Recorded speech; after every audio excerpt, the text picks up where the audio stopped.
Bom dia, Roberto, tudo bem? Bom dia, Juliana. Bom dia a todos. Primeiro, agradecer o convite do Conselho Federal de Medicina Veterinária e do Canal Rural. Obrigada a você pela sua presença e vamos às perguntas. Vamos entender mais aí sobre a salmonela na granja. Então, para começar, né, para os produtores em casa entenderem de que forma essa bactéria pode contaminar a granja de suínos.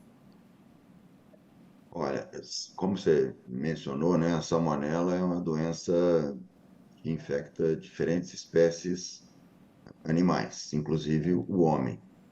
Então, dependendo do sorotipo, você já mencionou que tem os dois principais aí, cólera suis e tifimurium, né? Tem até uma prima da tifimurium que chama monofásica. E dependendo do sorotipo, é, essa contaminação da granja, ela é mais fácil ou mais difícil.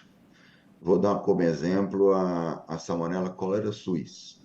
Salmonella cholera suis, ela é uma bactéria, um sorotipo que tem mais fatores de virulência, ou seja, tem maior capacidade de causar a doença.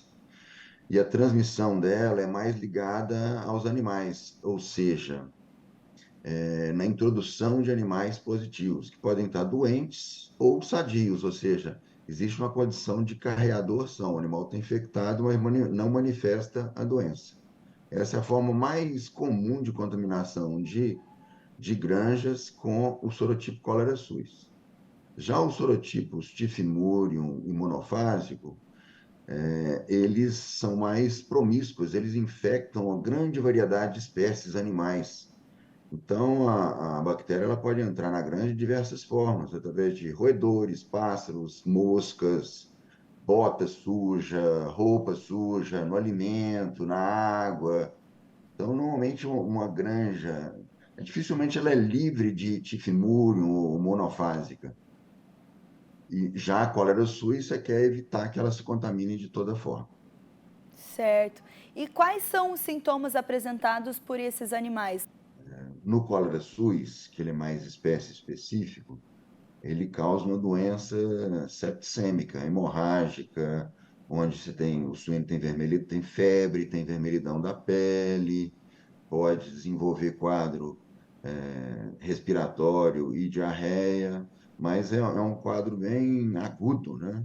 Bem, que pode se confundir com algumas doenças vermelhas. Já a forma enterocolítica, que é induzida pela tifimurium ou monofásica, ela se caracteriza principalmente pela diarreia crônica, perda de desempenho, diminuição do crescimento. Então, a espoliação ela é mais em relação à produtividade, o crescimento dos animais, em comparação com a cólera suis, que causa mortalidade. Uhum. E quais são as principais medidas preventivas que o produtor deve adotar para combater a doença na granja? Perfeito. Bom, no caso da cólera suis, que dá a forma septicêmica que eu mencionei, você não quer que a granja se infecte de maneira alguma. Então, você tem que cuidar bastante da introdução de animais, comprar animais sempre de rebanhos idôneos, que não têm histórico da doença. É importante que o produtor tenha uma quarentena, onde ele possa receber esses animais de reposição e observar esses animais por um tempo, para ver se eles não estão enfermos. Então, a via de regra com a granja, o objetivo é ela não se contaminar com cólera suis. Tá? Caso ela se contamine e já seja uma granja positiva, as maneiras de se controlar o problema elas estão relacionadas com diminuição da pressão de infecção ambiental, ou seja, tem que trabalhar bem com limpeza, higienização, vazio sanitário, e também com a diminuição de condições estressantes para os suínos, né?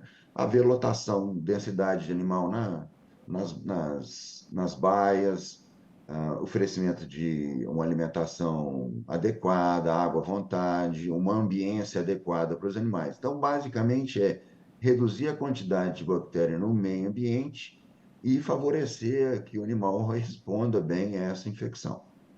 No caso de tifimúrio e monofásica, que frequentemente as granjas são positivas, é a segunda parte que eu mencionei da cólera suis, ou seja, baixar a pressão de infecção e dar condições para que o animal desenvolva adequadamente, para que não exista manifestação da doença. E o papel do médico veterinário é fundamental para direcionar a estratégia de controle e prevenção indicada.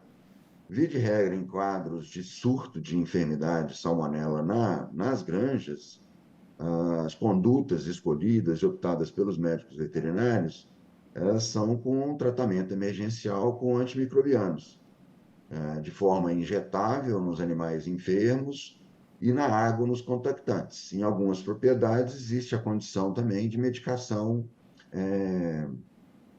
na ração. Então vai depender de granja para granja, de condição, de forma de apresentação, e o médico veterinário responsável técnico pela granja que tem condições de tomar essas decisões da melhor maneira possível. E existe a opção também de vacinas. Entendido. Para finalizar aqui, Roberto, a salmonela é de notificação obrigatória ao serviço veterinário oficial?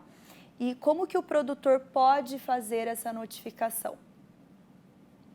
A salmonelose, per si como doença, ela não é de notificação obrigatória imediata, sabe? Você precisa nas granjas, o responsável técnico tem que fazer um reporte mensal no caso de surtos, principalmente aqueles que envolvam um quadro de mortalidade aumentada. Particularmente naquela forma septicêmica que eu já tinha mencionado, ela pode se confundir com outras enfermidades virais de notificação obrigatória, como a peste suína clássica, a peste suína africana.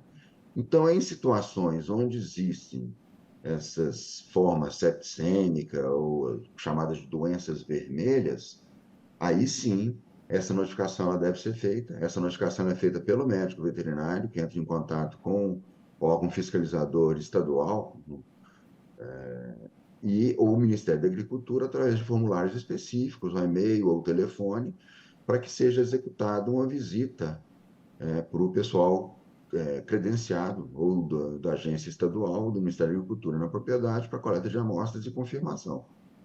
Então, o papel do médico veterinário é, mais uma vez, importante nessa notificação. Certo, Roberto. Muito obrigada pela sua participação. Acredito que todas as informações foram muito esclarecedoras aí para o produtor. Obrigada, viu? O prazer foi todo meu. Vale reforçar mais uma vez aos médicos e veterinários e zootecnistas que o recadastramento no sistema CFMV-CRMV está sendo realizado de forma digital. Caso ainda não tenha feito, atualize seus dados e receba a nova cédula profissional diretamente em sua residência. A nova versão será disponibilizada tanto em formato físico quanto digital.